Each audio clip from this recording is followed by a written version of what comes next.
ഞാൻ 1-2 വർഷം മുമ്പ് തന്നെ ഈ പെട്ടെന്നൊരു സുപ്രഭാതത്തിൽ മധുരത്തെക്കുറിച്ച് നമ്മളെല്ലാ ദിവസവും മധുരം കഴിക്കുന്നു, പായസം കുടിക്കുന്നു, ഐസ്ക്രീം കഴിക്കുന്നു, മധുരമിട്ട ചായ എല്ലാ ദിവസവും കുടിക്കുന്നു. പക്ഷേ ഒരു സുപ്രഭാതത്തിൽ അതിനെക്കുറിച്ചൊരു ഞാൻ ഒരു റീല് കണ്ടാണ്. അതിനുശേഷം പിന്നെ അതിനെക്കുറിച്ച് അന്വേഷിച്ച് പോകുന്നു. അവസാനം ഡോക്ടറോട് സംസാരിക്കുന്നു. അന്ന് നിർത്തിയാണ് പഞ്ചസാര എന്ന് പറയുന്ന സംഗതി. അത് മധുരമിട്ട് പഞ്ചസാര ചായ കുടിക്കുന്ന ഏർപ്പാട്. നമുക്ക് ഗുണപരമായ എൻ്റെ പേഴ്സണൽ എക്സ്പീരിയൻസ് നമ്മുടെ കുറേ വെയിറ്റ് കുറയും. പിന്നെ നമുക്ക് കുറച്ചുകൂടെ ഉന്മേഷം ഫീൽ ചെയ്യും.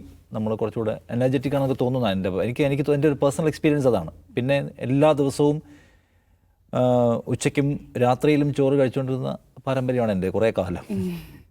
ഒരു സുപ്രഭാതത്തിൽ അതും രാത്രി നിർത്തുന്നു. അതുണ്ടാക്കിയ ഇമ്പാക്റ്റും ചേഞ്ചും ഭയങ്കര മാറ്റമാണെന്ന് എനിക്ക് തോന്നുന്നത്.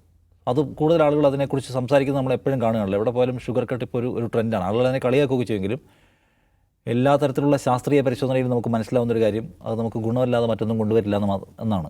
അത്രയും അപകടം അമിതമായി ഉപയോഗിച്ചാൽ ഷുഗർ പൂർണ്ണമായും ഉപേക്ഷിക്കുക ചെറുപ്പം മുതലേ, അല്ലെങ്കിൽ ചോറ് പൂർണ്ണമായി ഉപേക്ഷിക്കുക എന്ന് പറഞ്ഞാൽ നമ്മുടെ ഊർജ്ജത്തിൻ്റെ ഒരു പ്രധാന ഊർജ്ജ സ്രോതസ്സാണ് ഈ കാർബ്. അപ്പോൾ അത് പൂർണ്ണമായി ഉപേക്ഷിക്കുക എന്നുള്ളതല്ല, അതിനകത്തൊരു കൺട്രോൾഡ് ആവുക എന്നതിലേക്ക് നമ്മൾ എത്തേണ്ടിയിരിക്കുന്നത്. കാരണം ഇപ്പം നേരത്തെ ടൈപ്പ് 2 ഡയബറ്റീസിൻ്റെ കാര്യം ജിംസ് പറഞ്ഞു. ലോകത്ത് തന്നെ ഏറ്റവും കൂടുതൽ ഡയബറ്റീസ് പേഷ്യൻസ് ഉള്ള നാടുകളെന്നാണ് ഇന്ത്യ എന്ന് കാണണം. അത് നമ്മുടെ ഭക്ഷണ സംസ്കാരത്തിൻ്റെ ഒരു സവിശേഷതയാണ്.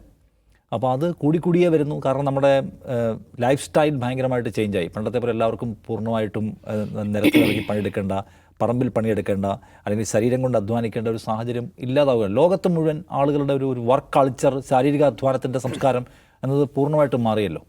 അപ്പോൾ അതിന് മാറുമ്പോൾ ഏറ്റവും കൂടുതൽ അത് ഇമ്പാക്റ്റ് ചെയ്യാൻ സാധ്യതയുള്ള ഒരു ജനസമൂഹമാണ് ഇന്ത്യക്കാർ. അപ്പോൾ നമ്മളത് മാറുന്നതിനെക്കുറിച്ച് ആലോചിക്കുന്നത് വളരെ പ്രധാനപ്പെട്ട സംഗതിയാണ്. ഇപ്പോൾ ഇന്ത്യയിലെ ഭരണകൂടങ്ങൾക്ക്, മാറി വരുന്ന ഭരണകൂടങ്ങൾക്ക് ആളുകളുടെ ഹെൽത്ത്, അതിനുവേണ്ടി പുതിയ കാലത്ത് സ്വീകരിക്കേണ്ട അഡോപ്റ്റ് ചെയ്യേണ്ട പുതിയ സംഗതികൾ, ഇതിനെക്കുറിച്ച് അങ്ങനെ വലിയ കൺസേണുള്ള നമ്മൾ കണ്ടിട്ടില്ല. അപ്പോഴാണ് ഈ സമൂസയെക്കുറിച്ചും ജിലേബിയെക്കുറിച്ചുള്ള ഡിസ്കഷൻസ് ഉയർന്നു വരുന്നത്. പഞ്ചസാരയുടെ നിയന്ത്രണത്തെക്കുറിച്ച് മഹാരാഷ്ട്രയിലെ സർക്കാർ സംസാരിക്കുന്നത് അത് പ്രധാന കാര്യമാണ്.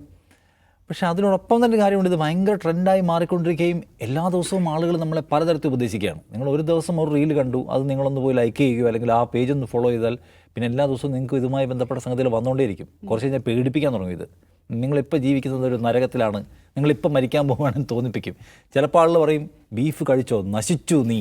അടുത്ത റീലിലേക്ക് പോകുമ്പോൾ ബീഫ് കഴിച്ചില്ലെങ്കിൽ തീർന്നു നിൻ്റെ ജീവിതം, നീ എങ്ങനെ ജീവിക്കും? ഈ തരത്തിലുള്ള പ്രൊഫഷണൽസിന് അവകാശപ്പെടുന്ന ആൾക്കാരുണ്ട്. നമ്മളിങ്ങനെ വർക്കൗട്ട് ചെയ്യണമെന്നതിനെക്കുറിച്ച് ഉപദേശിക്കുന്ന ആൾക്കാരുണ്ട്. ഒരാൾ ഒരു മോഡ് ഓഫ് സംഗതി പറയും, ജിം ട്രെയിനർ കഴിക്കുകയും ചെയ്യരുത്. ഇങ്ങനെ സീരിയസ്ലി ഞാൻ പറഞ്ഞത്. കാരണം നമ്മളെ പലതരത്തിൽ വഴിതെറ്റിക്കുന്ന ആൾക്കാരുണ്ട്. ഈ ട്രെൻഡ് പലതരത്തിൽ ഇപ്പോൾ അശാസ്ത്രീയമായ ഡയറ്റ് എടുക്കാൻ നമ്മളെ പ്രേരിപ്പിക്കും. വളരെ പ്രൊഫഷണലാണെന്ന് തോന്നിപ്പിക്കുന്ന ആൾക്കാർ നിങ്ങൾ എന്ത് കഴിക്കണം, ഈ സംഗതി കഴിച്ചാൽ 3 ദിവസം കൊണ്ട് നിങ്ങളുടെ തടി കൂടും, കുറയും, നിങ്ങൾക്ക് ആരോഗ്യം വർദ്ധിക്കാൻ പോകുന്നു, നിങ്ങളുടെ ഫാറ്റി ലിവർ അവസാനിപ്പിക്കാനതായ ഒറ്റ മാർഗ്ഗം. നമ്മളിപ്പോൾ ഗസായെക്കുറിച്ചുള്ള പോസ്റ്റ് ഇട്ടപ്പോൾ അതിന് താഴെ ആൾക്കാരൊന്നും ഷുഗർ കുറയാൻ ഈ മാർഗ്ഗം എന്ന് പറഞ്ഞിട്ടുള്ള കമൻറ്റ് ചെയ്യുന്ന ആൾക്കാർ കണ്ടില്ലേ?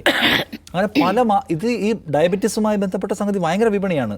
ഒരുപാട് വാട്സാപ്പ് ഗ്രൂപ്പുകളെക്കുറിച്ചുള്ള കഥകൾ വരുന്നു, അല്ലെങ്കിൽ ഇൻസ്റ്റാഗ്രാം പേജുകൾ, ഫേസ്ബുക്ക് പേജുകൾ, അതിലെല്ലാം വരുന്ന ഉപദേശങ്ങൾ. തെറ്റായ ഡയറ്റ് എടുത്തതിൻ്റെ പേരിൽ ആരോഗ്യം നശിച്ചു പോവുകയും മരിച്ചു പോവുകയും ചെയ്ത ആൾക്കാരുടെ കഥകൾ നമ്മൾ ഈ സമീപകാലത്ത് വായിക്കുന്നുണ്ട്. അപ്പോൾ ഇതിനൊരു പ്രശ്നമുള്ളത്, നമ്മൾ ആരോഗ്യത്തെക്കുറിച്ച് അവബോധമുള്ളവരായിരിക്കുക എന്ന് പറയുമ്പോൾ തന്നെ, അതിനെക്കുറിച്ച് ഭരണകൂടങ്ങൾക്ക് ചിന്ത ഉണ്ടാകുമ്പോൾ തന്നെ അപകടകരമായ കളിക്ക് നമ്മൾ നിൽക്കാൻ പാടില്ല. അത് ശാസ്ത്രീയമായിരിക്കണം എല്ലാ കാര്യവും. തടി കുറയ്ക്കണം എന്ന് ആഗ്രഹമുള്ളവരുണ്ട്, തടി കൂട്ടണം എന്ന് ആഗ്രഹമുള്ള ആൾക്കാരുണ്ട്, കുറച്ചുകൂടി എനർജറ്റിക് ആവണമെന്ന് ആഗ്രഹമുള്ള ആൾക്കാരുണ്ട്. അവരൊക്കെ സ്വീകരിക്കുന്ന മാർഗ്ഗങ്ങൾ ഈ പറഞ്ഞ ഇതൊരു വലിയ വിപണിയായി മാറുകയും സമൂഹ മാധ്യമങ്ങൾ ട്രെൻഡിങ് സബ്ജക്റ്റായി മാറുകയും ചെയ്യുമ്പോൾ ആരെങ്കിലുമൊക്കെയുള്ള ഉപദേശം ഏറ്റെടുക്കുക എന്ന് പറയുന്നത് ഒഴിവാക്കാൻ പ്രത്യേകം ശ്രദ്ധിക്കണം എന്നുള്ള അഭിപ്രായം എനിക്കുണ്ട്. ഇന്നത് ഒഴിവാക്കുക, നാളെ മുതൽ അത് കഴിക്കരുത്, ഇത് കഴിച്ചാൽ നശിച്ചു, മറ്റത് കഴിച്ചാൽ നേട്ടം എന്നതിൽ നമുക്ക് കുറച്ചുകൂടി ജാഗ്രത വേണം. അതിനെപ്പോഴും നമ്മൾ പ്രൊഫഷണൽസിൻ്റെ ഹെൽപ്പ് എടുക്കണം എന്നാണ് എനിക്ക് തോന്നുന്ന ഒരു കാര്യം. രണ്ടാമത്തേത്, ഇപ്പം നേരത്തെ അജിംസ് പറഞ്ഞ പ്രധാനപ്പെട്ട ഒരു കാര്യമാണ്. നമുക്ക് ജീവിതത്തിൽ നമ്മൾ കഴിച്ചുകൊണ്ടിരുന്ന പല സാധനങ്ങളും കഴിക്കാനേ പാടില്ലെന്നാണ് ഇവരെല്ലാം ഉദ്ദേശിക്കുന്നത്. ചക്കപ്പുഴുക്ക് കഴിക്കരുത്, കപ്പ നിങ്ങൾ കഴിക്കാൻ പാടില്ല, ചോറ് നിങ്ങൾ ഒരു നേരം കഴിക്കാവൂ, ആ കഴിക്കുന്നത് തന്നെ 1-2 കപ്പ് മാത്രമേ കഴിക്കാൻ പാടുള്ളൂ, മധുരക്കിഴങ്ങ് കഴിക്കണം. അപ്പം നമ്മൾ സത്യത്തിൽ ബാക്കി എന്ത് കഴിക്കണമെങ്കിലും ഈ പറയുന്ന ദൈനംദിനം നമ്മൾ കഴിച്ചുകൊണ്ടിരിക്കുന്ന സംഗതികൾക്കകത്തുനിന്ന് കിട്ടേണ്ട ഊർജ്ജ സംഗതികളുണ്ടല്ലോ, അത് കിട്ടണമെങ്കിൽ പിന്നെ ബദൽ ഓപ്ഷൻസ് ഉണ്ട്. അതെല്ലാം ഭയങ്കര ഹൈലി എക്സ്പെൻസീവാണ്. ഇപ്പോൾ ഇന്ത്യയെപ്പോലെ ഒരു സ്ഥലത്ത് നമ്മൾ സാധാരണ ഇങ്ങനെ സംഗതികൾ കഴിച്ചു വന്ന മനുഷ്യന്മാർ അതെങ്ങനെ നമുക്ക് എടുക്കാൻ പറ്റും, അഫോർഡബിൾ ആവുമെന്നുള്ള ക്വസ്റ്റ്യൻ അവിടെ ഉണ്ട്. പിന്നെ ഇന്ത്യയുടെ ഒരു ഭക്ഷണ സംസ്കാരവും പാരമ്പര്യമുണ്ട്. അതിനെ മൊത്തമായി മാറ്റിമറിക്കാന്ന് വെച്ചാൽ ഇറ്റ്സ് നോട്ട് ഈസി, ഭയങ്കര പാടുള്ള കാര്യമാണ്. ഒരു ഭരണകൂടം രാവിലെ ഇന്ത്യ പോലെ ഒരു കോംപ്ലക്സ് ആയിട്ടുള്ള സ്ഥലത്ത് നമ്മുടെ മൊത്തം ഭക്ഷണ സംസ്കാരം ചേഞ്ച് ചെയ്യാൻ തീരുമാനിച്ചാൽ നഗരങ്ങളിലാണ് കൂടുതൽ ആൾക്കാർ ഇതിനെക്കുറിച്ച് ചിന്തിക്കുന്നത്, അല്ലേ? നഗരങ്ങളിലെ ആളുകൾ, ഇൻസ്റ്റഗ്രാമിലുള്ള ആൾക്കാർ ആരോഗ്യ അവബോധമുള്ള ആൾക്കാർ അവരാണ് ഈ പറയുന്ന ഷുഗർ കട്ടിനെക്കുറിച്ചും കാർബ് കട്ട് ചെയ്യുന്നതിനെക്കുറിച്ചും വർക്കൗട്ടിനെ കുറിച്ചും നിൽക്കുക. ഗ്രാമീണ മേഖലയിലെ ആൾക്കാരുടെ അവസ്ഥ എന്താണ്? അവർക്ക് എല്ലാവർക്കും ഈ പറയുന്ന പോലത്തുള്ള ഈ ഡയറ്റ് പക്കയായിട്ടുള്ള ഫുഡ് അവൈലബിൾ ആണോ എന്ന ക്വസ്റ്റ്യൻ അവിടെയുണ്ട്. അപ്പോൾ ഇന്ത്യയിൽ ഇത് പൂർണ്ണാർത്ഥത്തിൽ നടപ്പിലാക്കുക എന്ന് പറയുന്നതിന് പലതരത്തിലുള്ള വെല്ലുവിളികളുണ്ടെന്ന് എനിക്ക് തോന്നുന്നൊരു കാര്യം. അതിന് അത്ര എളുപ്പമൊന്നും ആയിരിക്കില്ല.